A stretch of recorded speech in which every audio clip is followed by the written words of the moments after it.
Today is Monday, January 19th, 2026. Day 4 of these daily vlogs. And I knew it was going to be challenging, but just so you understand how challenging, I yeah, I haven't seen the movie yet, but I know that there's a movie based on the book Hail Mary, right? And it's about a guy who goes out in space and he's by himself for a long time. And actually, there's another one. Oh, it's an Adam Sandler movie, and I'm trying to think of the name of it. Spaceman, I think is the name of it, Spaceman. And in that movie, Adam Sandler he actually plays a very serious role, but he's in a spaceship. I don't even remember the purpose of his travels, but he's out in space doing something. And in both movies, I know they run into aliens. Anyway, I'm not going to run into aliens, but I draw the comparison because sometimes I think that I might be well suited to that type of task because I could probably go days at a time without speaking to anyone and be just fine. So doing these daily recordings is stretching me outside of my comfort zone a little bit. And I think it's for good. I think it's for the best. But I recognize that I need a little bit of help.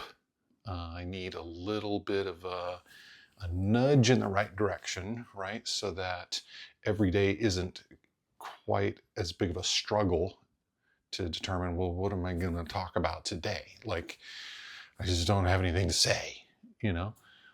So actually, I asked ChatGPT, one of my robot friends, to give me some ideas, and it was happy to do so. It gave me, I asked for a list of 100 things, and I was like, okay, great. Now I'll categorize those, and it did. And then I thought, well, maybe I need to look at it from this other angle. So give me 50 more things, and all of a sudden I had 150 ideas, and I was like, whew, that's a lot of ideas.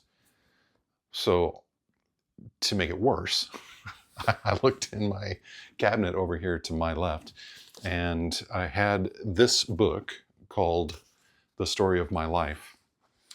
And it's one of those books, you buy it at Walmart, and it's basically a blank journal, right? And at the top of each page, there's a question or, a prompt for something to think about and write about. And, well, it's still completely blank. And so I thought, why not use some of these ideas for things to talk about? So I'm kind of skipping past the very beginning part, which, I mean, some of the questions are rather involved. Like, I would need to reach out to my mom and dad and ask questions, about their childhood, and which I'll do. I don't have a problem with that. But I wanted to try to focus on some that I can only think about for a short time and then speak about them in some kind of meaningful way, right? So one of the very early ones here at the beginning of the book is, what pets did you have in your household growing up, and how big a part of your life were they? So when I was growing up, initially we didn't have any pets. We didn't have cats or dogs or anything like that until I was about, I think I was 10 or 11. We got 2 kittens, and they were Rascal and Carmel. Rascal was the little boy cat, and Carmel was the little girl cat. Rascal was I believe he's considered a tuxedo cat, the black and white with the white paws and the white tip on the tail.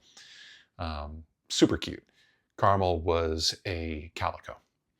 So these cats, I mean, we loved them. We were little kids. By that point, my older sister I believe she had just gone to college. My older brother was finishing high school.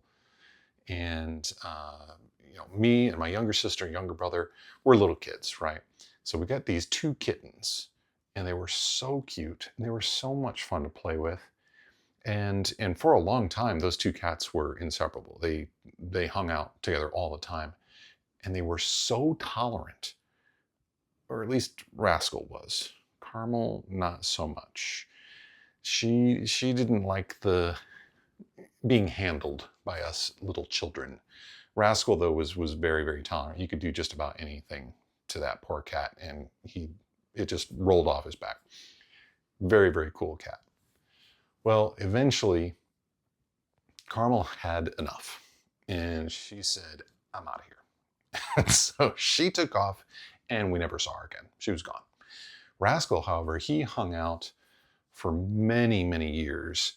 He there was one point in our life where I can't remember all the details, but for whatever reason, he wasn't able to live with us anymore. I'm trying to remember. It might have been just while I was at college, and I was his primary caretaker at that point. And so, since I was gone, he went to live with my grandma. And at that point, he became an outdoor cat. And at my grandma's house, there were several other just feral cats that were in the area. And she kind of lived out in the just outside of town. They had a couple of acres there that the house was on, and then they had some farmland around them. So I'm sure Rascal loved it. He, yeah, like I said, became an outdoor cat at that point. Now, fast forward a couple more years, and I'm graduating from college, and I come home from college. I think at that point is when Rascal came back to live with us at our house again. But at this point, like I said, he's fully outdoor, right? So he kind of was a hybrid indoor-outdoor cat at that point. But he's living the good life. He's he gets to come inside when it's yucky out, and he gets to go outside and chase other cats and eat mice and whatever.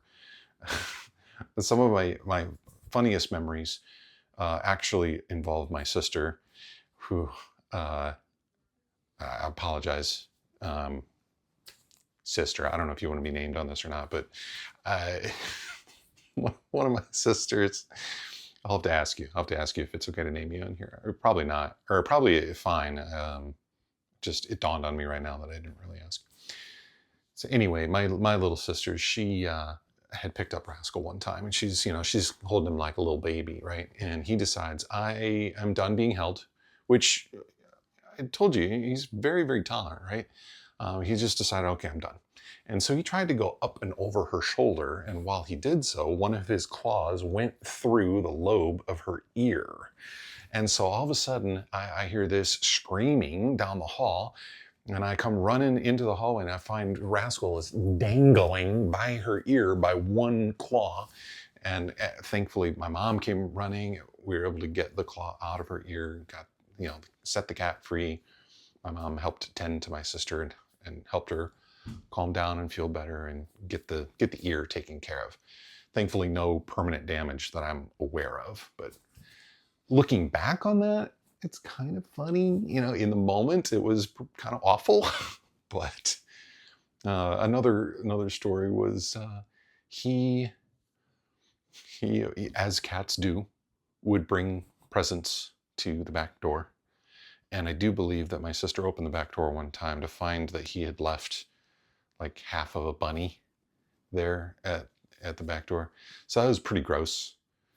I don't know that he did that a lot, but I think there were a few times. So anyway, I loved that cat. He was a good cat. Actually, Kara and I, shortly after we got married, got a cat from I think it was a PetSmart. We adopted a cat from PetSmart. And this little female cat was also a tuxedo and totally reminded me of Rascal. Her name was Jamba, like Jamba Juice. We really enjoyed going to Jamba Juice in Phoenix, Arizona. So we named the cat Jamba.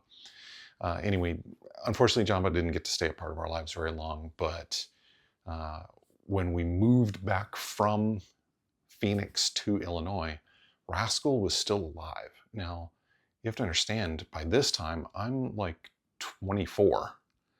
So this cat, 12, the cat's like 12 or 13 years old. And it was about that time that he was no longer alive. And I felt terrible. It was the first time I had ever had a pet that passed away. And it was awful. I'm not trying to make light of it at all. I'm being called from another room. Thank you. I guess that's the way these live videos go, right? Interruptions and all. It's totally okay. So anyway, it was hard losing my cat Rascal. I know Kara has left, or she has lost pets in the past. Kara's my wife, and it's always sad when that happens. So we have a couple of pets now. We've got two dogs. Curly, who is I would say she's like roughly 40 or 50 pounds. She's a golden doodle. So she's a black golden doodle. Very nice temperament. Kind of wish we'd trained her a little better. She sometimes digs holes in the backyard, so not as bad as some dogs that are just constantly trying to dig to China. But she does periodically dig. She also likes to eat all of the random Snickers that she finds in the backyard, if you know what I'm talking about. And I think that is disgusting. So she's currently on probation right now and has to be on a leash whenever she's taken out in the backyard. So I love Curly.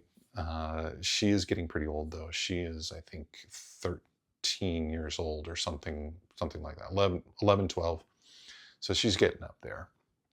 And then our other pet is Smidgen. He's a very little miniature poodle. I want to say he's maybe 15 pounds, so really small dog.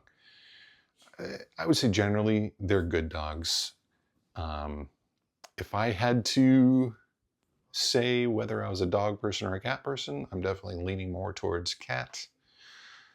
Because I don't know, that's just my preference. But right now, I think that after these dogs are no longer in our lives, we probably will go pet free for a while. So we'll see. But anyway, so that's my thoughts on pets that were a part of my life in my childhood and what they meant to me. My cat really did mean a lot to me. He hung in there for a long, long time. So it was hard to see him go. But all right, that's all I got for you today. I will talk to you again tomorrow. See ya.